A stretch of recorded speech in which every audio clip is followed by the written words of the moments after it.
যে সমস্ত ভাই বোনদের রাগ বেশি, রাগকে নিয়ন্ত্রণ করতে পারেন না, একটুতে রাগ উঠে যায়, আমি আপনাদের সুবিধার জন্য আজকে একটি দোয়া শিখিয়ে দেব। দোয়াটি পাঠ করতে দেরি হবে। আল্লাহ পাক রব্বুল আলামিন যদি রহম করে থাকেন, দয়া করে থাকেন, আপনার রাগ নিয়ন্ত্রণের মধ্যে চলে আসবে ইনশাআল্লাহ।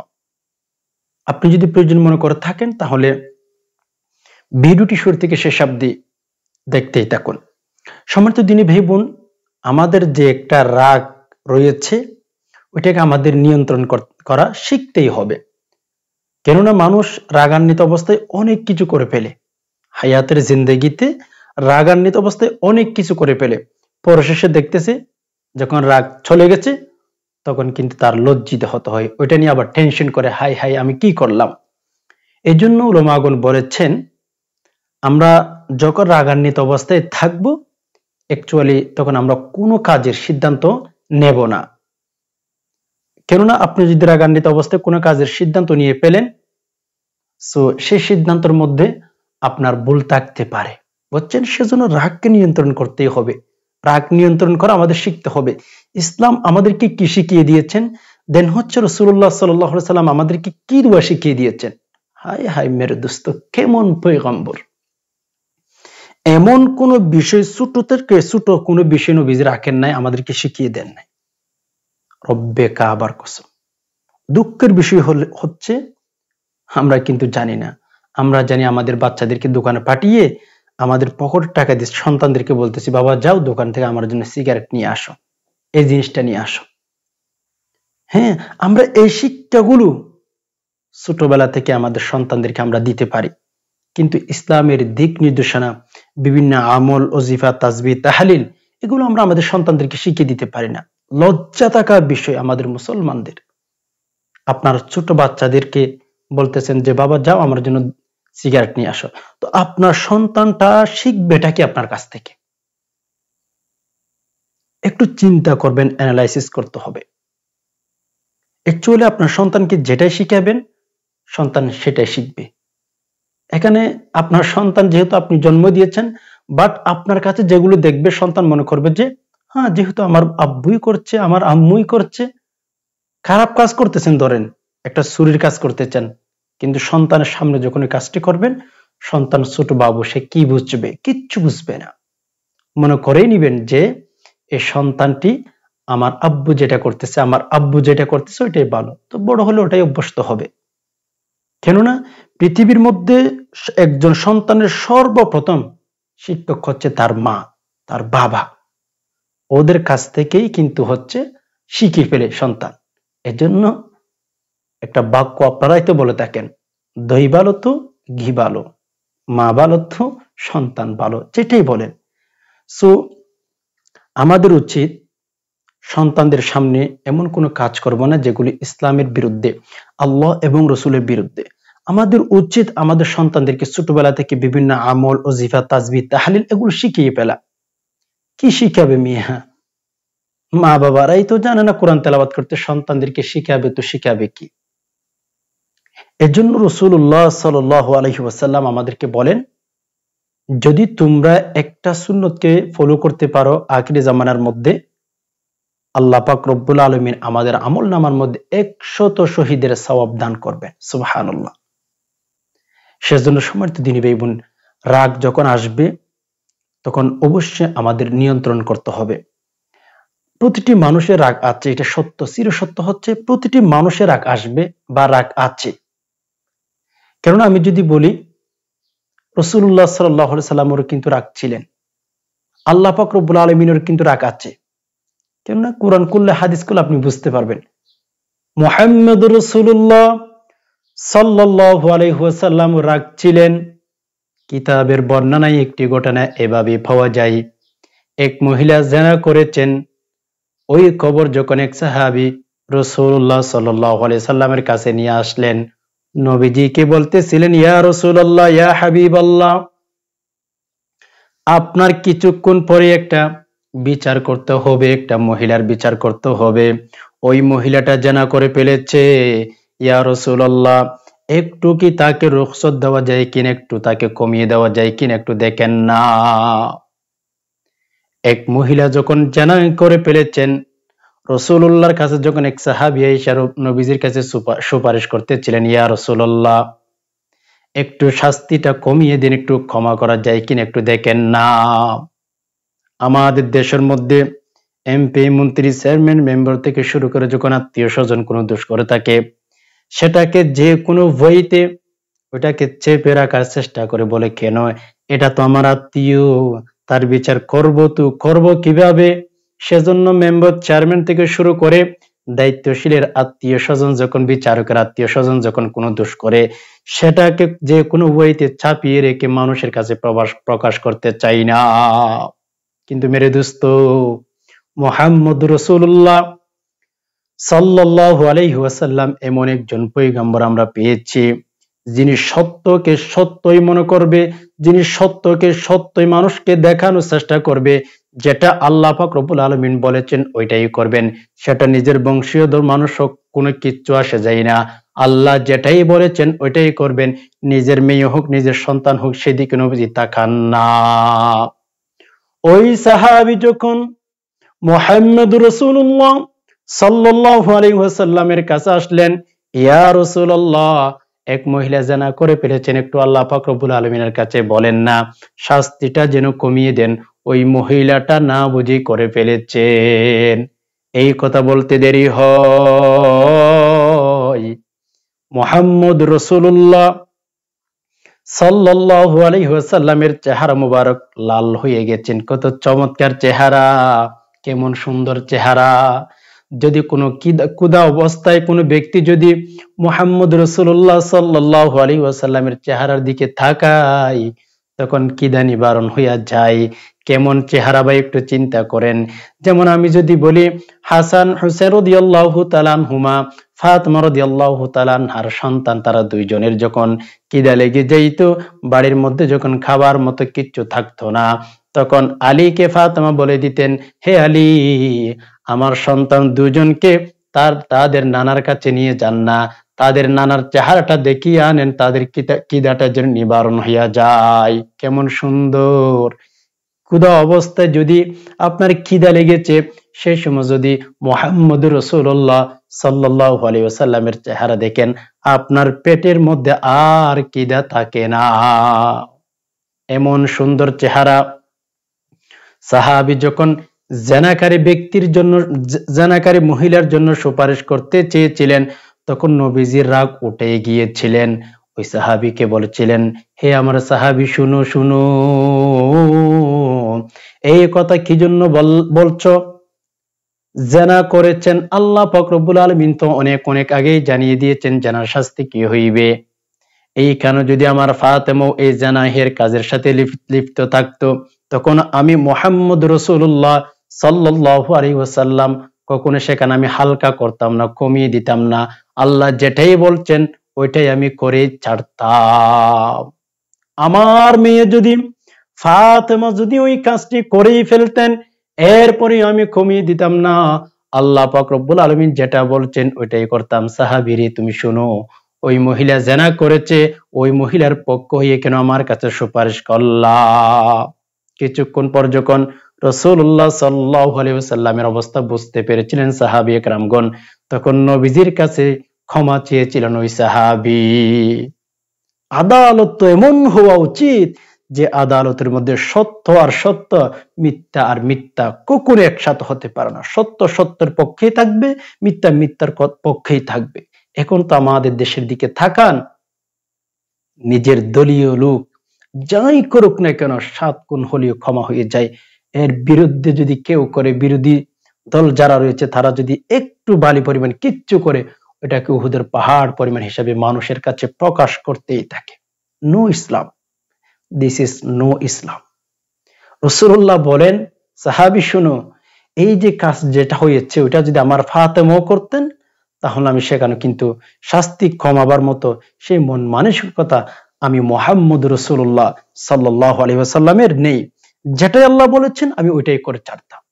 তাহলে বোঝা যায় রাগ কিন্তু রাসূলুল্লাহ সাল্লাল্লাহু আলাইহি ওয়াসাল্লামের ছিলেন, কিন্তু ভালো কাজের মধ্যে আমাদের রাগ ব্যবহার করতে হবে। সবসময় যদি আপনি নরম অবস্থায় থাকেন, তখন কিন্তু সেটা দেখতে ভালো দেখাইবে না। তবে বেশি রাগও কিন্তু ভালো না, ঠিক না? যখন অনেক সময় তো বলেই থাকেন যে হুজুর স্ত্রীকে তালাক দিয়ে ফেলেছে, বলে কি অবস্থায় দিয়েছেন? হুজুর রাগ উঠছিল, যার কারণে তালাক দিয়ে ফেলেছে। তো ভাই রাগ উঠেছে, তালাক কি জন্য দিয়েছেন? রাগ উঠেছে, বাড়ি থেকে বের হয়ে যান, অন্য জায়গার মধ্যে একটু বসে রেস্ট নিয়ে রাগটা নিয়ন্ত্রণ করে বাড়িতে আসেন। রাগান্বিত অবস্থায় কখনো কোনো সিদ্ধান্ত আপনি নিবেন না। যখন মনের মধ্যে আনন্দ থাকে তখন সিদ্ধান্ত নিবেন, ওইটাতে ভুল কম হবে। এজন্য রাগকে নিয়ন্ত্রণ করতে হবে। যেমন কিতাবের ভেতর এসেছে, ওই সমস্ত মানুষ হচ্ছে সবচেয়ে বীর, সবচেয়ে শক্তিশালী মানুষ যে ব্যক্তি নিজের রাগকে নিয়ন্ত্রণ করতে পারে। সুবহানাল্লাহ। সেজন্য আমরা অবশ্যই রাগকে নিয়ন্ত্রণ করার যে সমস্ত পদ্ধতি রয়েছে, রাসূলুল্লাহ সাল্লাল্লাহু আলাইহি ওয়াসাল্লাম যে সমস্ত নিয়ম কানুন আমাদেরকে বলে দিয়েছেন, ওই নিয়ম কানুনগুলো আমরা ফলো করার চেষ্টা করব, তাহলে ইনশাআল্লাহ আমাদের রাগকে আমরা নিয়ন্ত্রণ করতে পারবো। দেখেন মেরে দোস্ত, মুহাম্মদ রাসূলুল্লাহ সাল্লাল্লাহু আলাইহি ওয়াসাল্লাম আমাদেরকে কত কিছু শিখিয়ে দিয়েছেন, কত কিছু শিখিয়ে দিয়েছেন। আল্লাহু আকবার। সবকিছু আমাদেরকে শিখিয়ে দিয়েছেন। আমাদের এই লাইফে যা যা প্রয়োজন সবকিছু শিখিয়ে দিয়েছেন। এমনকি আমি যদি বলি, বাথরুমে ঢুকবেন কিভাবে ঢুকবেন, কোন পা দিয়ে ঢুকবেন, কিভাবে বসবেন, কোন দোয়া পড়বেন, সবকিছু শিখিয়ে দিয়েছেন। কাপড় পরিধান করতেছেন, কোন কোন কাপড়ের হাতটা আগে পরিধান করবেন, ঢুকাবেন, খোলার সময় কোন কাপড়ের হাতটা প্রথমে খুলবেন। এমনকি ভাই প্রত্যেকটা জিনিসের ক্ষেত্রে ইসলাম আমাদেরকে দিক নির্দেশনা দিয়েছেন। দিস ইজ ইসলাম। আপনি যদি ইসলামকে ফলো করতে পারেন, রব্বে কাবার কসম আপনার জীবনের মধ্যে কখনো অশান্তি আসতে পারে না। এজন্য রাগান্বিত অবস্থায় কখনো আমরা কোনো সিদ্ধান্ত নেব না। এখন কথা হচ্ছে, দেখেন আমরা রাগকে কোন কোন ওয়েতে, প্রথম নাম্বারে দুয়াটি একটু পরে বলতেছি, কিছু টিপস আমরা অবলম্বন করব যেগুলো রাসূলুল্লাহ সাল্লাল্লাহু আলাইহি ওয়াসাল্লাম বলেছেন। দুয়াটি আমরা একটু পরে শিখে নেব ইনশাআল্লাহ। এরপরে আমরা এর আগে কিছু টিপস শিখে নিই যেগুলো আমাদের জন্য অনেক অনেক উপকার আসবে। যেমন অনেকে রয়েছেন আরবি পাঠ করতে পারেন না, আপনাদের জন্য এই টিপস গুলো অবলম্বন করবেন, ফলো করবেন, দেখবেন এমনিতে রাগটা নিয়ন্ত্রণের ভেতরে চলে আসছে, আর কখনো ক্ষতি হবে না ইনশাআল্লাহ। নাম্বার 1 হচ্ছে, যখন আপনার রাগ চলে আসবে তখন ওযু করবেন। কেননা রাগ আসে হচ্ছে শয়তান থেকে। শয়তান হচ্ছে আগুনের তৈরি। আমাদের বাড়িঘরের মধ্যে যদি কোনো জায়গার মধ্যে হঠাৎ আগুন লেগে যায়, তখন আমরা পানি দিয়ে নিভানোর চেষ্টা করে থাকি। কারণ পানি যদি না দিয়ে থাকি গোটা জ্বলে পুড়ে ছাই হইয়া যাইবে। এজন্য আমরা কি করে থাকি, কোনো জায়গার মধ্যে যখন আগুন লেগে যায় তখন কিন্তু আমরা হচ্ছে ওই জায়গার মধ্যে পানি দিয়ে নিভানোর চেষ্টা করে ট্রাই করি। তেমনি ভাবে ভাই, যদি হঠাৎ করে রাগ চলে আসে, রাগটা আসে হচ্ছে শয়তানের তরফ থেকে, শয়তানের পক্ষ থেকে। সো আমরা যদি সেই সময়ের মধ্যে রাগকে নিয়ন্ত্রণ করার জন্য, রাগ এসেছে তো সাথে সাথে পানি নিয়ে উজু করে ফেলেন, দেখবেন আপনার রাগটা নিয়ন্ত্রণের মধ্যে চলে এসে গেছে। রাগ নিয়ন্ত্রণের মধ্যে এসে গেছে। রাগ আসার সাথে সাথে প্রথম নাম্বার উজু করে নেবেন। এরপর আপনি যে অবস্থায় আছেন ওটাকে একটু পরিবর্তন করবেন। যেমন আমি যদি বলি, দাঁড়িয়ে আছেন, রাগ কমতেছে না, বসে যান। বসা অবস্থায় আছেন, একটু শুয়ে যান, দেখবেন রাগ এমনিতেই আপনার নিয়ন্ত্রণের মধ্যে চলে এসে গেছে। রাগ নিয়ন্ত্রণের মধ্যে এসে গেছে। এজন্য এই নিয়মগুলো ফলো করবেন। ধরেন বাড়ির ভেতরে আছেন, রাগ কমতেছে না, যে কোনো বইতে ওখান থেকে বাড়ি থেকে বেরিয়ে কোনো জায়গার মধ্যে চলে যান। ইনশাআল্লাহ দেখবেন আল্লাহ পাক রব্বুল আলামিন আপনার উপর রহম করা শুরু করে দিয়েছেন, দয়া করা শুরু করে দিয়েছেন, আপনার রাগ কমে গিয়েছে। সুবহানাল্লাহ। সেজন্য সম্মানিত দিনী ভাই বোন, প্রথম নাম্বারে এই টিপস যেগুলো আমি আপনাদেরকে শেয়ার করলাম, এগুলোকে একটু মেনটেন করবেন রাগান্বিত অবস্থায়। আমি একটা কথা বারবার আপনাদেরকে বলতেছি, রাগান্বিত অবস্থায় কখনো কোনো সময় হচ্ছে কোনো সিদ্ধান্ত নিবেন না। ভুল সিদ্ধান্ত হতে পারে, জীবন পর্যন্ত শেষ হয়ে যেতে পারে। যাই হোক, এই টিপস গুলো যে বললাম, অবশ্যই সেই টিপস গুলো ফলো করবেন। এরপরে একটি দোয়া পাঠ করবেন। দোয়াটি কিভাবে পাঠ করবেন, কখন পাঠ করবেন? রাগান্বিত অবস্থায়। আমি দোয়াটি প্রথম নাম্বারে 2-1 শব্দ শব্দ করে উচ্চারণ করে দিতেছি ইনশাআল্লাহ। এরপরে দোয়াটি কিভাবে পাঠ করবেন, কখন পাঠ করবেন, কিভাবে পাঠ করলে আপনার রাগ নিয়ন্ত্রণের মধ্যে চলে আসবে, সেই দোয়াটি আমি আপনাদেরকে, সেই নিয়মটা আপনাদেরকে শেয়ার করার চেষ্টা করব। প্রথম নাম্বার দোয়াটি আমরা শিখে নেব। হ্যাঁ, আমার সাথে সাথে 2-1 রিপিট করেন। কেননা দেখেন, যদি আপনার দোয়াটি সুশুদ্ধভাবে উচ্চারণ করতে নাই পারেন, শব্দগুলো যদি ভুল হয়ে থাকে, হরফগুলো যদি ভুল উচ্চারণ করে থাকেন, সে সময় কিন্তু আপনার লাভের চেয়ে অ্যাকচুয়ালি ক্ষতি বেশি হয়ে যাবে। সো আমি আপনাকে বলবো, প্লিজ দোয়াটি আমার সাথে সাথে দু একবার রিপিট করেন।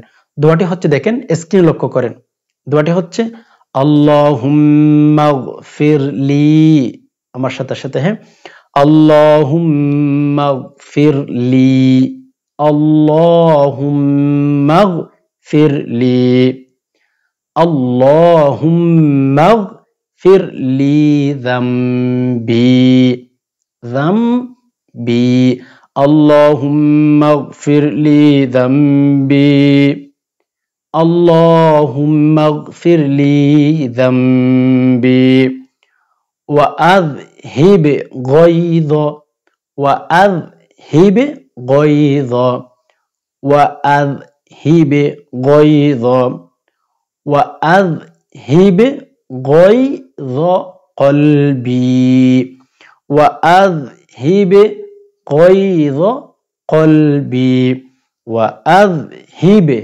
গায়য কলবি, ওয়া আযহিব গায়য কলবি। এরপর হচ্ছে ওয়া আইযনি, ওয়া আইযনি, ওয়া আইযনি মিনাশ শাইতানির রাজিম। খেয়াল করেন, হ্যাঁ, আল্লাহুম্মা গফিরলি যামবি ওয়া আযহিব গায়য কলবি, ওয়া আযহিব গায়য কলবি, ওয়া আইযনি, ওয়া আইযনি মিনাশ শাইতানির রাজিম, ওয়া আইযনি, ওয়া আইযনি মিনাশ শাইতানির রাজিম। আবার বলতেছি, একটু খেয়াল করেন, হ্যাঁ, আল্লাহুম্মা গফিরলি যামবি ওয়া আযহিব গায়য কলবি, ওয়া আইযনি মিনাশ শাইতানির রাজিম, আল্লাহুম্মা গফিরলি যামবি ওয়া আযহিব গায়য কলবি, ওয়া আইযনি মিনাশ শাইতানির রাজিম। এ হচ্ছে দোয়া। এখন অনেকে রয়েছেন বলে থাকেন যে হুজুর উচ্চারণটা হচ্ছে বাংলাতে দিয়ে দেন। দেখুন সম্মানিত দিনী ভাই বোন, আমি বাংলাতেও দিয়ে দিই মাঝে মধ্যে দোয়াগুলো, আরবিতে দিয়ে ফেলি। তো হচ্ছে আপনারা যদি সরাসরি বাংলা থেকে শিখতে চান, কিয়ামতের আগের দিন পর্যন্ত যদি চেষ্টা করেন, রব্বে কাবার কসম হরফগুলো শুদ্ধভাবে উচ্চারণ করতে পারবেন না। সো আমাদের উচিত সরাসরি আরবি থেকে শিখা। কেননা উলামাগণ কখনো জায়েজ দেন নাই বা অনুমতি দেন নাই, যেটাই বলেন না কেন, যে আরবির উচ্চারণ বাংলা থেকে করা। কেননা আপনি যদি আরবির একটা হরফ বাংলাতে উচ্চারণ করতে চান, কখনো পারবেন না। এর জন্য আপনি বাংলা থেকে না শিখে হচ্ছে আরবি থেকে সরাসরি আরবির উচ্চারণ শিখেন। যে হুজুরের ভিডিও দেখেন, আপনি হচ্ছে যার দোয়া শিখতেছেন, যার মাধ্যমে শিখতেছেন, ওই হুজুরের সাথে সাথে টুট মিলিয়ে মিলিয়ে দিয়ে একবার রিপিট করলে ইনশাআল্লাহ দোয়াটি শিখে নিতে পারবেন। সেজন্য আমার সাথে সাথে দুই একবার রিপিট করলে দোয়াটি একদম সহজভাবে আপনারা শিখে নিতে পারবেন। এখন কথা হচ্ছে হুজুর আমরা দোয়াটি কখন পাঠ করব, তাই না? দোয়াটি আপনারা পাঠ করবেন যখন আপনি বুঝতে পারবেন যে এই কাজের কারণে, এই কাজটা করতে গেলে, বা আমার স্ত্রী এই কাজটি করলে, আমার প্রিয় মানুষটি এই কাজটি করলে, যে কোনো বইতে আপনি দেখতেছেন রাগ উঠতেছে, ওটার সাথে সাথে এই দোয়াটি পাঠ করে ফেলেন। মুখস্থ যদি না পারেন, দেখে দেখে পাঠ করেন। আর যদি চান ভিডিওটি ডাউনলোড করে রেখে দিতে পারেন। কেননা আপনি যে কোনো সময় রাগান্বিত অবস্থায় হয়ে যেতে পারেন, আর রাগান্বিত অবস্থায় তো ভাই জানেন আপনার অনেক বড় ক্ষতি হয়ে যেতে পারে। ভিডিওটি ডাউনলোড করে রেখে দিলে আপনার হচ্ছে অনেক উপকার হবে অ্যাকচুয়ালি। সেজন্য আমি মনে করব আপনি যদি ভিডিওটি ডাউনলোড করে আপনার মোবাইলের মধ্যে রেখে দেন, তখন দেখবেন যে যখনই প্রয়োজন হচ্ছে ভিডিওটি দেখে আপনি দোয়াটি পাঠ করতে পারেন, কোনো সমস্যা নাই। আমি স্ক্রিন উচ্চারণ দিয়ে দিয়েছি, দেখে দেখেও পাঠ করলে কিন্তু আপনার রাগ নিয়ন্ত্রণের মধ্যে চলে আসবে। যখন দেখতেছে রাগ উঠে যাচ্ছে, আপনি মনে করবেন যে রাগ উঠে যাচ্ছে, তখন কিন্তু দোয়াটি পাঠ করে ফেলবেন ইনশাআল্লাহ। আল্লাহ পাক রব্বুল আলামিনের রহম হইলে, করম হইলে, দয়া হইলে আপনার রাগ নিয়ন্ত্রণের মধ্যে চলে আসবে ইনশাআল্লাহ। সম্মানিত দিনী ভাই বোন, এ হচ্ছে রাসূলুল্লাহ সাল্লাল্লাহু আলাইহি সাল্লামের পদ্ধতি রাগকে নিয়ন্ত্রণের মধ্যে নিয়ে আসার জন্য। ইনশাআল্লাহ ট্রাই করেন, অনেক বেশি উপকার আপনার হবে। আল্লাহ পাক রব্বুল আলামিন খুশি হয়ে যাবে। কেননা আপনি যদি রাসূলুল্লাহ সাল্লাল্লাহু আলাইহি সাল্লামের নিয়ম ফলো করেন, তো আল্লাহ খুশি না হয়ে কে খুশি হবে? শয়তান খুশি হবে? কখনো নয়। এজন্য আমলটি করবেন যখন রাগ চলে আসবে। আশা করি বিষয়টি বুঝতে পেরেছেন। আল্লাহ পাক রব্বুল আলামিন সকল মুসলিম উম্মাহকে রাগকে নিয়ন্ত্রণ করার মতো তৌফিক দান করুক, আমিন। প্রিয় দর্শক, ভিডিওটি যদি দেখে ভালো লেগে থাকে অবশ্যই একটি লাইক দিয়ে অন্যান্য মুসলিম ভাই বোনদের মধ্যে শেয়ার করে দিবেন। কেননা আপনার শেয়ারের মধ্যে দিয়ে কোনো দিনে ভাই বোন যদি এই যে দোয়াটি শিখে নিতে পারে, আমল করতে পারে, আল্লাহ তাআলা আপনাকে নেকি দান করবেন। সেজন্য ইখলাসের নিয়তে সওয়াব রাশি ভিডিওটি শেয়ার করে দিবেন। এই ছিল এলোমেলো বিক্ষিপ্ত কিছু আলোচনা। এতক্ষণ পর্যন্ত যে সমস্ত ভাই বোন সময় দিয়ে সবর করে ভিডিওটি দেখছেন, আল্লাহ তাআলা আপনাদের সকলকে শান্তিতে রাখুক, নিরাপদ রাখুক, আমিন। হাদা মা ইনদি ওয়াল ইলমু ইনদাল্লাহ, আলাইহি তাওয়াক্কালতু ওয়া ইলাইহি উনীব। ওয়াসসালামু আলাইকুম ওয়া রাহমাতুল্লাহি তাআলা ওয়া বারাকাতুহু ওয়া মাগফিরাতুহু ওয়া জান্নাতুহু।